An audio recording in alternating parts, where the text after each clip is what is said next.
आज चाहिँ हामी यो क्वेसनलाई सल्भ गर्नेछौँ। एकदमै धेरै कन्सेप्ट छ तर एकदमै सिम्पल तरिकाले सल्भ गर्नेछौँ हामी। सो क्वेसन पढौँ है त। सो क्वेसनमा के भनेको छ भन्दा एउटा मेटालिकल स्फियर छ अरे, त्यसमा के छ अरे एउटा स्फेरिकल क्याभिटी छ अरे, which is just floating in the which just flows in the liquid that is 8 times lighter than the metal. भने हामीलाई के फाइन्ड गर्ने भने ratio of the radius of cavity to that of the sphere भनेको छ। So यसमा हामी एउटा फिगर बनाऊँ के भन्दाखेरि एउटा मेटालिकल स्फियर फिगर बनाऊँ। यो मेटालिकल स्फियर हो र यो मेटालिकल स्फियरभित्र के रहेछ भन्दाखेरि एउटा हलो क्याभिटी, एउटा स्फेरिकल क्याभिटी रहेछ। एउटा स्फेरिकल क्याभिटी भन्नुको अर्थ एउटा हलो बडी रहेछ। सो हलो बडी छ। सो मैले त्यो जुन हलो बडी अथवा स्फेरिकल क्याभिटी छ त्यो स्फेरिकल क्याभिटीको रेडियसलाई मैले के माने, सेन्टरदेखि हेर्दाखेरि मैले यसलाई क्यापिटल आर माने र जुन यो सेन्टरदेखि जुन यो होल टोटल मेटालिकल स्फियरको रेडियसलाई कति माने मैले भन्दाखेरि स्मल आर माने। सो यहाँ हामीलाई सोधेको क्वेसनले के हो भन्दाखेरि द रेडियस के अरे ratio of radius of cavity to that of sphere भने चाहिँ हामीलाई के सोधेको रहेछ क्वेसनले, क्यापिटल आर बाई स्मल आरको रेसियो सोधेको रहेछ। सो यो हामीले निकाल्नु पर्ने यो। सो हेरौँ है त। अब जुन यो बाहिरपट्टिको बाटो यो एकदमै के छ मेटालिकल पार्ट हो, यहाँभित्र एकदम मेटालिकल पार्ट हो भने जुन यो पार्ट छ यो के हो भित्रपट्टिको जुन यो पार्ट छ यो एकदमै यो हलो पार्ट हो। अब यो जुन यो होल पार्टलाई मैले केमा लगेँ भन्दाखेरि अब पानीमा लगेँ है त। यहाँ पानीमा लगेँ है दिदी, पानीमा राखेँ मैले यसलाई। पानीमा राख्दाखेरि के भएछ भन्दाखेरि जस्ट फ्लोट भएछ के। सो यो जस्ट फ्लोट हुनको लागि एउटा कन्डिसन हुन्छ, एउटा के थाहा हुनुपर्छ भन्दाखेरि यो जस्ट फ्लोट हुनको लागि तिमीले के थाहा पाउनु पऱ्यो भन्दाखेरि जुन यो लिक्विड यो जुन वाटरले जति फोर्स यसलाई माथि फाल्छ नि र यो यसको उस मास अथवा यसको फोर्स जति तल लाग्छ नि पानीमा त्यो दुइटा यदि इक्वल भयो भने त्यतिखेर यो मेटालिकल स्फियर चाहिँ पानीमा जस्ट फ्लोट गर्छ। भने हामीले के थाहा पायो भन्दाखेरि एमजी भन्दा पनि हामी के लेखौँ, एम अफ के हो मेटल जी अनि equals to of thrust given by the liquid. यदि यो दुइटा बराबर भयो भने बल्ल के हुन्छ भन्दाखेरि त्यो अब्जेक्ट जस्ट फ्लोट हुन्छ। सो यो कसले दिएको भन्दाखेरि प्रिन्सिपल अफ फ्लोटेसनबाट लेख्नु हामीले त। अब हामीले जुन यो मास अफ मेटललाई के लेख्नु पाउँछौँ भन्दाखेरि rho of metal volume of the metal into g is equals to अब यो के हुन्छ मास अफ द लिक्विड। अझै मास अफ द लिक्विड भन्दा हामी डाइरेक्ट के लेख्छौँ भन्दाखेरि density of the liquid into volume of the liquid times gravity लेख्छौँ, इन्टु ग्राभिटी। अब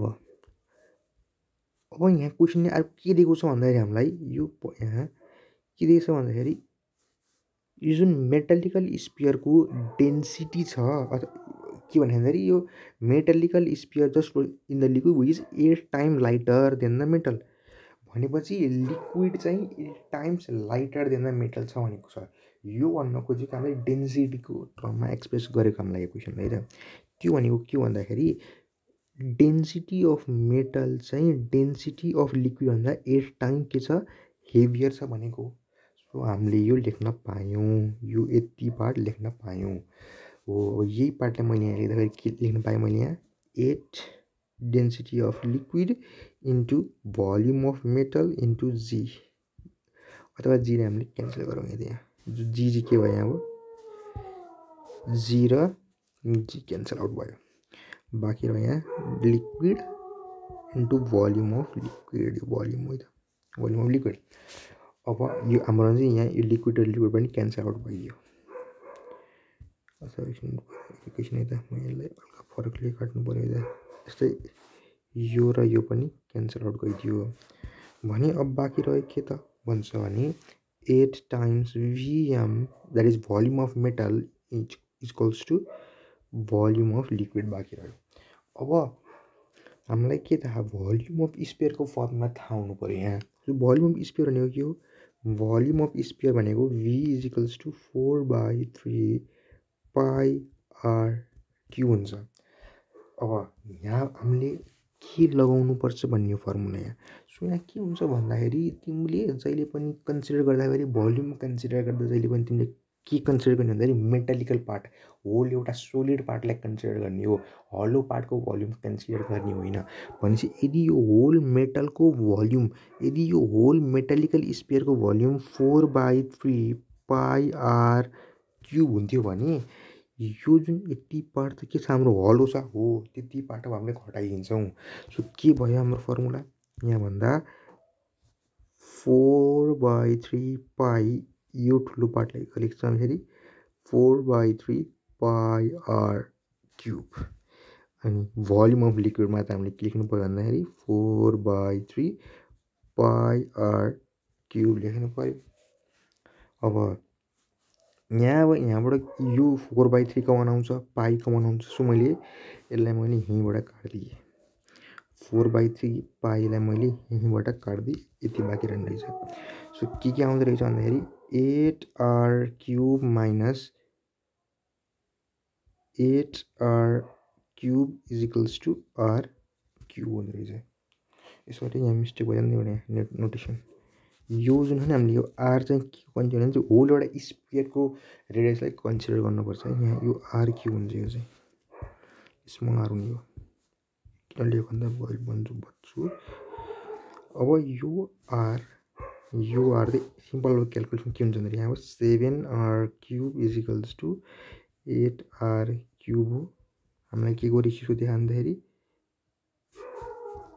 क्यापिटल आर बाई आर को रेसियो दिया हो भनेपछि त 7/8 हुने हो होल टाइम्स 1/3 हुन्छ। यो भन्नुको अर्थ के हो, 7 होल 1/3/2 हुने हो। सो आन्सर छ कि नै, छ रहेछ यहाँ। सो हाम्रो एन्सर के हुने भयो, हाम्रो एन्सर के हुने भयो भन्दा